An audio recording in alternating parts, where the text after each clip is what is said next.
So this is part one of, actually this is part two of what I expect will be a three-part video. Just 2 videos ago, I was in the Jupyter Notebook world and I was creating random tetrahedrons with IVM vertices and then computing their volume, their tetravolume. And I was coming up against the limitations of floating point precision, and I said in a offhand way we could use GIMP 2. Now I'm sure I've used GIMP 2 a lot on this computer, so what's confusing me right now is in my attempt to import from GIMP 2 at first, now I've changed it back to GIMP, but this wasn't working a second ago.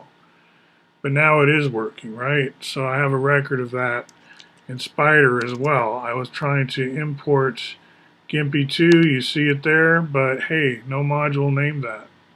So what did I do? I went out to the terminal and I installed it. I used conda install GIMP 2. So there's my, let's see, so here it is not working in Python.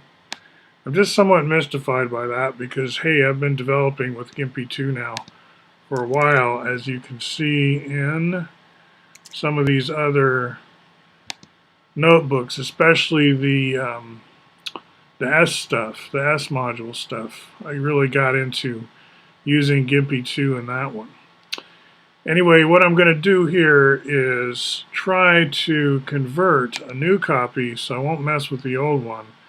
But I want to do the demo of the random tetrahedron volumes using much higher precision, partly as a workout of my Q-ray and tetrahedron volume methods to make sure that they are agnostic as to number type, or do I dumb them down somewhere with floating point? In other words, once you dilute a GIMP 2 computation with something lower resolution, if somehow you force it out of high precision, then it gets stuck in low precision again.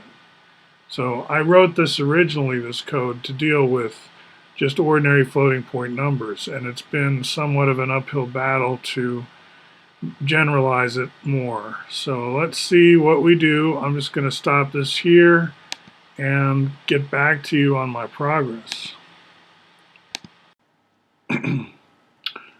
Okay, folks, it wasn't very hard. I had some doubts at first. I forgot how to set precision, so I went off and checked the documentation. And as I recall, 100 does not mean, it means bits, right? It doesn't mean how many digits. It's not 100 digits, decimal digits, it's 100 bits. So it looks like I'm not losing any precision then as I go through this. I was diving down into the code for Q-rays over here on the left and worried. It looks like my plain old vector is not going to allow anyone to keep their high precision. It maps float to the import arguments.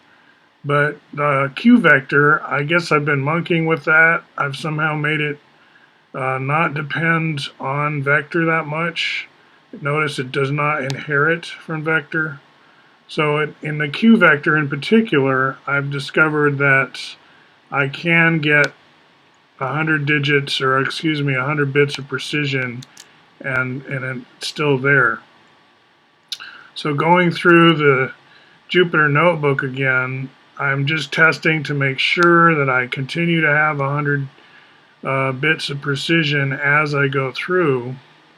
And when I check the volumes at the end, I want to make sure my lengths are even more precise, so that my volumes are even more precise. And there you see how many zeros I'm getting, right? Or 999s or whatever.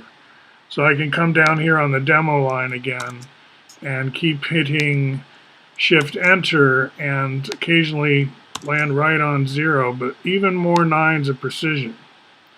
So as a final act, let's just go up and double the precision from 100 to 200 bits and rerun the whole spreadsheet.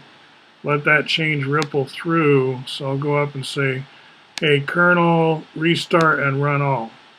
Restart and run all cells. So this is going to take a second or two. Presumably there won't be any show-stopping bugs, and we'll see with even greater precision how the volume of these random tetrahedrons that I'm creating are whole number volumes, right? All of their centers are at the centers of IVM balls, and we're measuring their volume in tetravolume. So let's just go straight to the demo here, and lots of 0.9s and oh my, so fun. There's a lot of zeros. Do we ever just get plain old dot zero? There we do. Alright, so that wasn't so bad, and good job, Gimpy 2. We'll see you in the next video.